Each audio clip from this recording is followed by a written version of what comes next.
Bismillahirrahmanirrahim. On passe à l'exercice 3. On a la première question. D de f, CR, la justification est simple, car f de x est un polynôme. Il n'y a aucune condition sur x pour qu'il admette une image par f.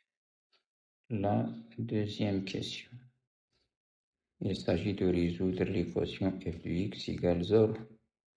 f de x égale 0 signifie 2x carré plus x moins 1 égale 0. Une équation du second degré. Son discriminant, c'est b au carré qui est 1 au carré. Moins 4ac, c'est 4 fois 2 fois moins 1. C, c'est moins 1. Égale 1 plus 8, c'est 9 supérieur à 0. Donc, l'équation f de x égale 0 admet deux solutions.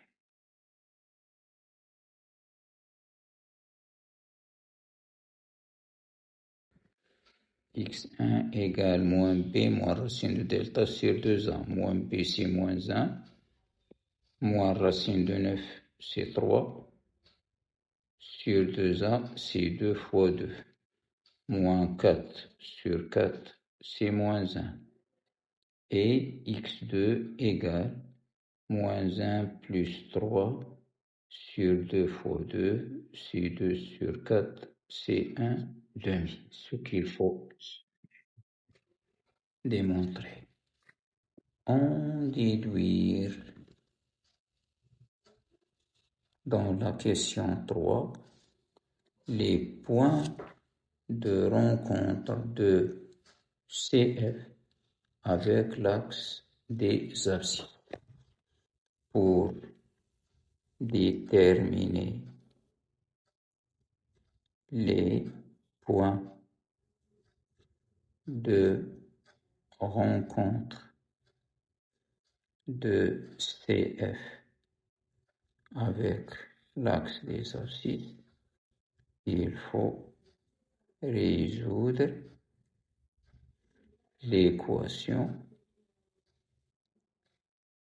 f de x égale 0. Cette équation, c'est déjà résolu. D'après 2, cette équation admet deux solutions.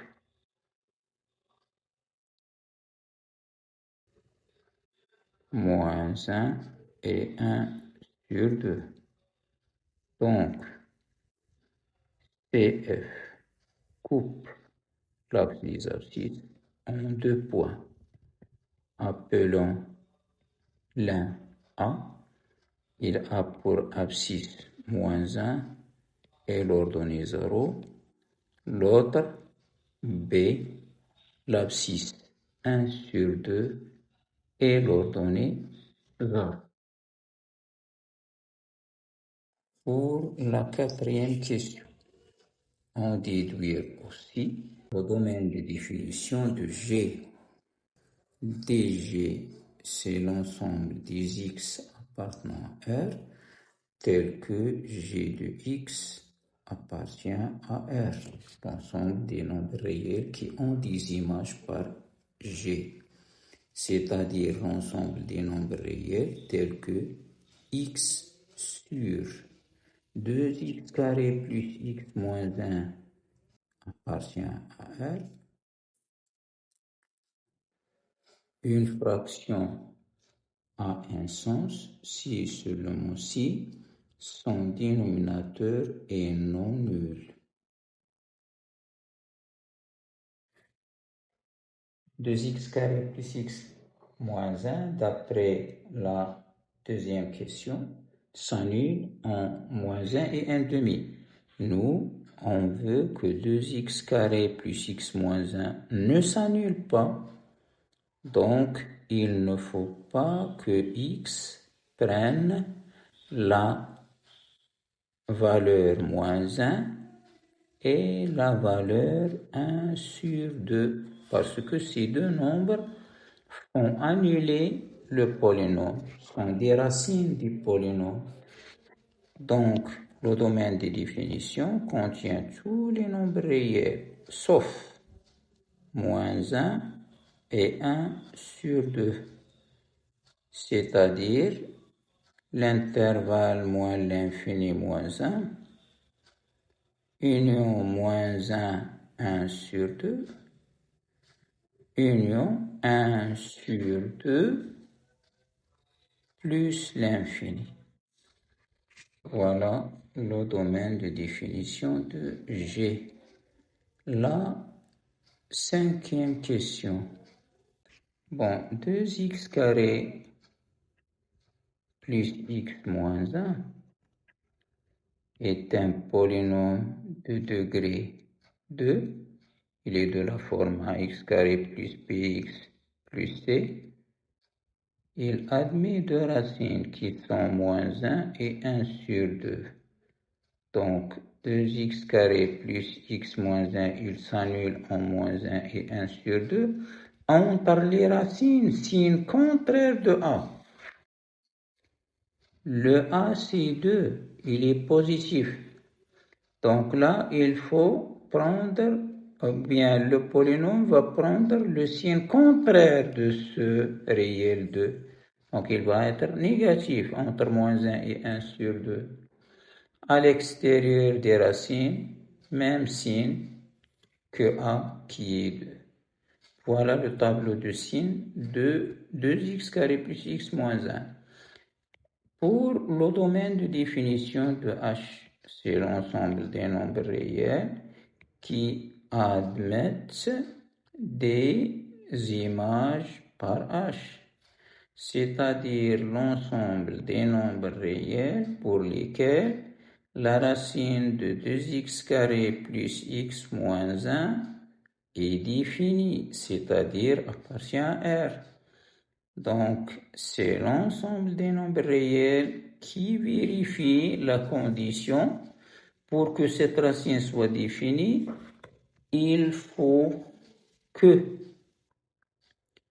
2x carré plus x moins 1 qui est à l'intérieur du radical soit positif, supérieur ou égal à 0. Du tableau de signes, on a 2x carré plus x moins 1, il est positif sur deux intervalles, de moins l'infini à moins 1 et de 1 demi à plus l'infini. Donc, le domaine de définition, c'est la réunion de ces deux intervalles. Voilà. Pour la sixième question, vérifiez que f de x égale 2 fois x plus 1 sur 4 au carré moins 9 sur 8. 6a. La plus simple, c'est de développer. On a 2 facteurs de x plus 1 sur 4 au carré moins 9 sur 8, c'est 2 fois x carré plus 2 fois x fois 1 sur 4 plus 1 sur 4 au carré moins 9 sur 8 égale 2 facteurs de x carré plus 2 fois 1 sur 4,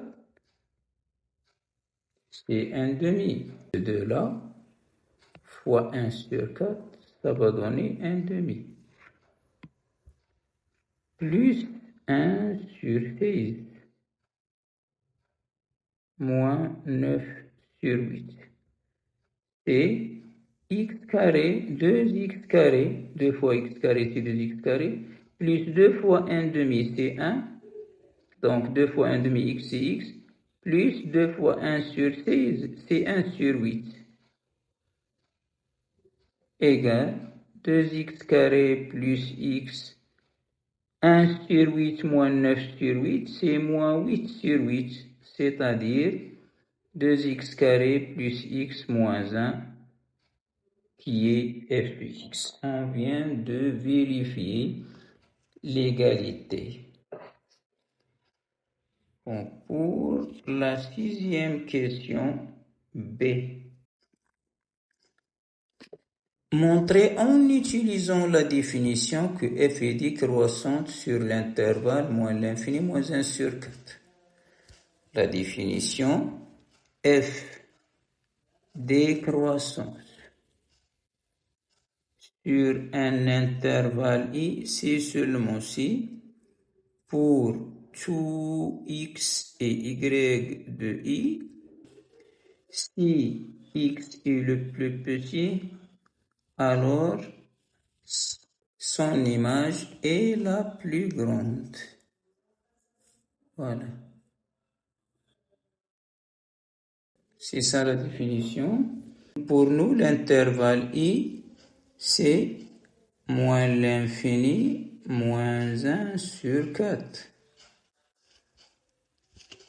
Et f de x, on va utiliser la question A. 2 fois x plus 1 sur 4 moins 9 sur 8. Bon, soit x et y, deux éléments de moins l'infini moins tel que x inférieur à y. On a alors x inférieur à y et les deux sont inférieurs à moins 1 sur 4.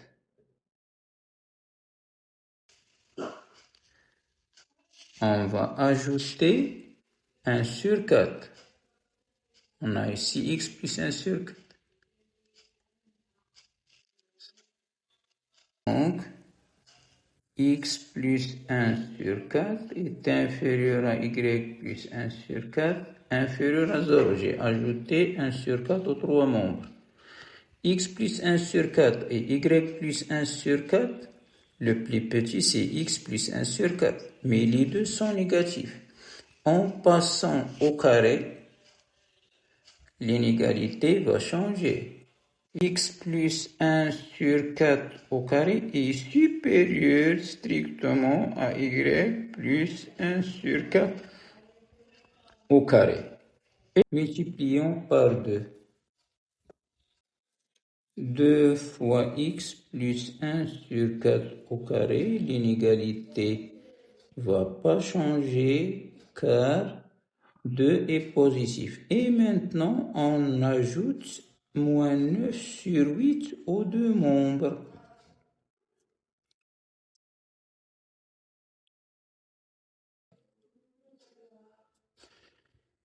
Le membre à gauche, c'est f de x. Et le membre à droite, c'est f de y. Donc, f est, je peux dire strictement décroissante. Mais si une fonction est strictement décroissante, je peux dire décroissante. La réciproque est faux. Bon, f de x supérieur à f de y, je peux y ajouter là une étape. Donc, f de x est supérieur ou égal à f de y.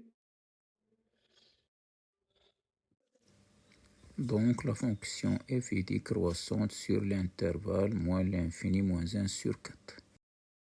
On a utilisé la définition. La question 7a. Montrons que pour tout x et y distincts de R, on a le taux de variation de f entre x et y égale 2 fois x plus y moins 1 plus 1. Soit x et y, deux réels distincts de R. F de x moins f de y sur x moins y égale. F de x, c'est 2x carré plus x plus 1. Moins f de y, c'est 2y carré plus y moins 1 plutôt. Ici, c'est moins 1. Ici aussi, moins 1. Sur x moins y égale 2x carré plus x moins 1 moins 2y carré moins y plus 1 sur x moins y égale 2 fois x carré moins y carré plus x moins y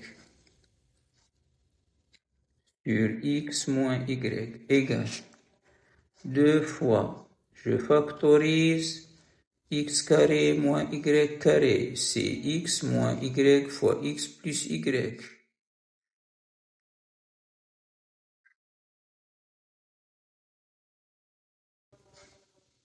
J'ai maintenant un facteur commun.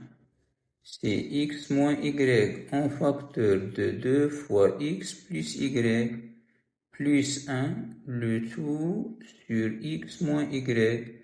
C'est 2 fois x plus y plus 1 après avoir simplifié x moins y.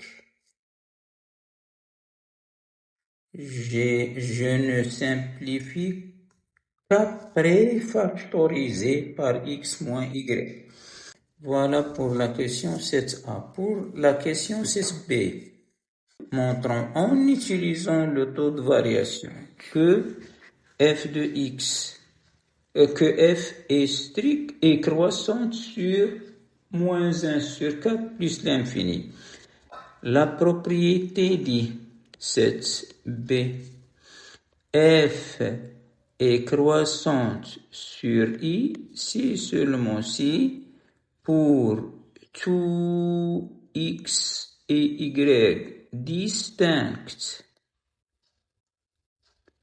de i, on a le taux de variation de f entre x et y supérieur ou égal à 0.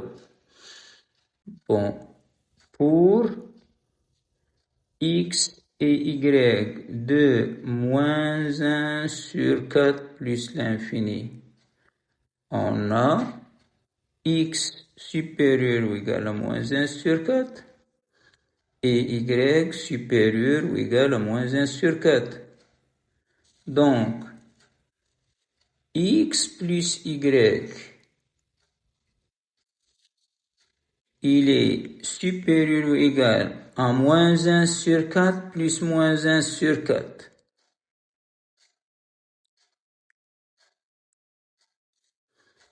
C'est-à-dire x plus y supérieur ou égal à moins 2 sur 4. C'est-à-dire que x plus y est supérieur ou égal à moins 1 demi. Donc, il faut maintenant, pour arriver au taux de variation, multiplier par 2. Donc, 2 fois x plus y, il est supérieur ou égal à 2 fois moins 1 demi. J'ai multiplié par 2 les deux membres. C'est-à-dire que 2 fois x plus y, il est supérieur ou égal à moins 1. On ajoute maintenant 1 aux deux membres, plus 1, pour compléter le taux de variation. Donc, 2 fois x plus y plus 1 est supérieur ou égal à moins 1 plus 1, c'est 0. C'est-à-dire que le taux de variation de f entre x et y est supérieur ou égal à 0. Donc, f est croissante sur l'intervalle moins 1 sur 4 plus l'infini. L'autre question. Oui, dressez le tableau de variation de f. On a trouvé dans la question 6 que f est décroissante sur l'intervalle moins l'infini moins 1 sur 4.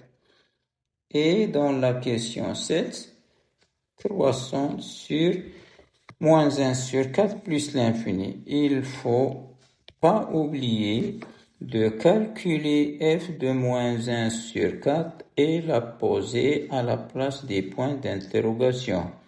F de moins 1 sur 4, on a vérifié que f de x égale 2 fois x plus 1 sur 4 au carré moins 9 sur 8. Je vais remplacer x par moins 1 sur 4. On va trouver 2 fois 0 au carré moins 9 sur 8, c'est-à-dire 0 moins 9 sur 8, c'est moins 9 sur 8. Je vais effacer ces points d'interrogation et mettre ici moins 9 sur 8, c'est l'image de moins 1 sur 4. Remarquons là que c'est la plus petite valeur prise par f de x, ça s'appelle la valeur minimale de f sur R.